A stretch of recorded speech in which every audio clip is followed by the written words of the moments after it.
Amid the serene embrace of the Bavarian countryside, where rolling hills meet murmured woodlands, a story shatters the serenity like a broken mirror. The Hinterkaifeck farm, located in rural Germany, was intended to be a refuge of simple pleasures and hard-earned calm. Yet, on one tragic night, the walls of that farmhouse witnessed a horror so inconceivable that it went down in true crime history. The whole concept of safety was broken in the dark aftermath of the Hinterkaifeck murders, giving rise to an eternal conundrum that has baffled and plagued minds for centuries. Join us as we journey through the disturbing labyrinth of this mystery enigma, where the veil between the ordinary and the unfathomable is torn asunder, exposing a tale of darkness that lingers, waiting for someone to shed light on the secrets buried beneath the earth of that unlucky farm. The Hinterkaifeck murders, the unsolved mystery of the German Farmhouse Massacre. Let's get started. A German family and their new maid were killed at their rural property on a Friday night in late March 1922. Several suspects were interrogated by police to identify the person or individuals responsible for the terrible deaths of 6 victims. However, no one has ever been prosecuted for the horrible crimes that occurred at the property in Hinterkaifeck, a modest Bavarian farmstead more than a century later. The Hinterkaifeck killings are one of Germany's oldest unsolved family murders. Lorenz Schlittenbauer spotted his neighbor's mail piling up at their property in rural Hinterkaifeck on April 4, 1922.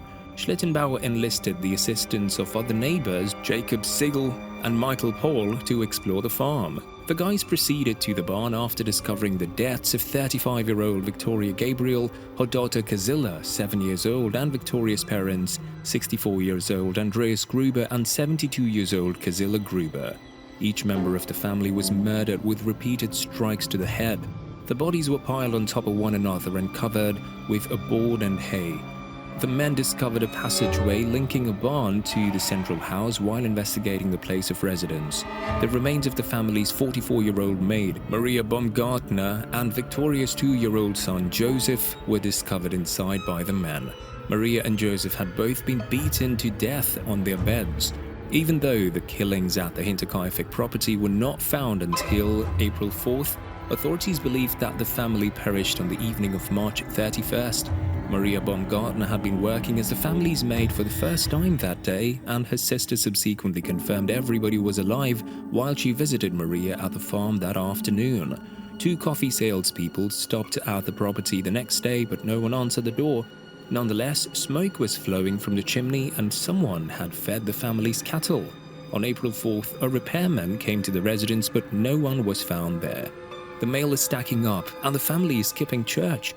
Kazilla's absence from school on Sunday prompted a search of the barn and the subsequent finding of the killings. The nearest police station to Hinterkaifeck was 45 miles distant in Munich, Germany. Schlittenbauer and the other guys informed their families and neighbors about the grisly murder scene at the property after discovering the victims. Hundreds of people had gone through the crime site by the time lead investigator George Reingruber arrived from Munich, destroying evidence and jeopardizing the police investigation. Despite the altered crime scene and the lack of forensic testing at the time, police theorized that the murderer or the murderers enticed the 4 family members out to the barn one by one to kill them before returning to the house to murder Maria and Joseph.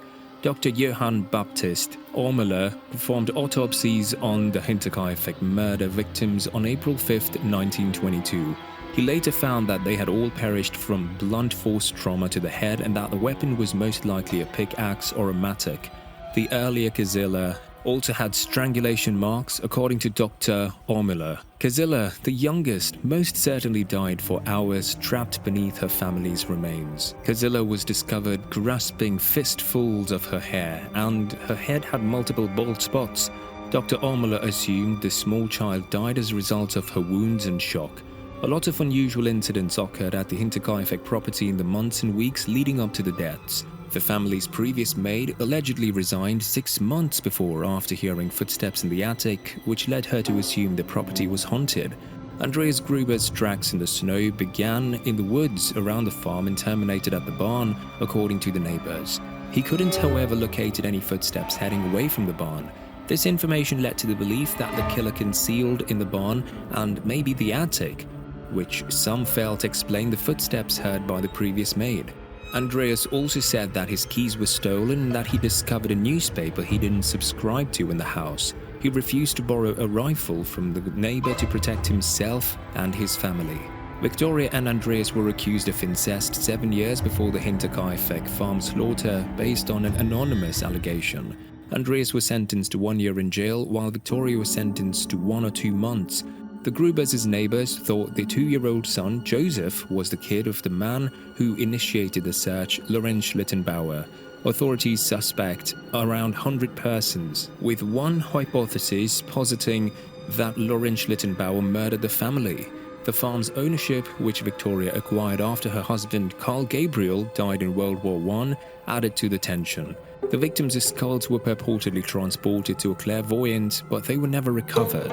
The case has been reinvestigated several times, with one elderly woman alleging her old landlord admitted to knowing about the 1935 slaughter. In 2007, students at Fürstenfeldbruck Police Academy employed contemporary tactics to examine the unsolved case, ruling out everyone except one possibility. The Hinterkaifeck murders remain a haunting mystery in the German countryside, with the farmhouse serving as a mute witness and eternal puzzle. The echoes of that tragic night continue to haunt history, revealing dark secrets that persist. As we reflect on the footsteps of the victims and unanswered questions, the mystery of Hinterkaifeck calls us to uncover its hidden secrets. Thank you for joining us, and please show your appreciation by liking, commenting, sharing, subscribing and clicking the bell button for more interesting information.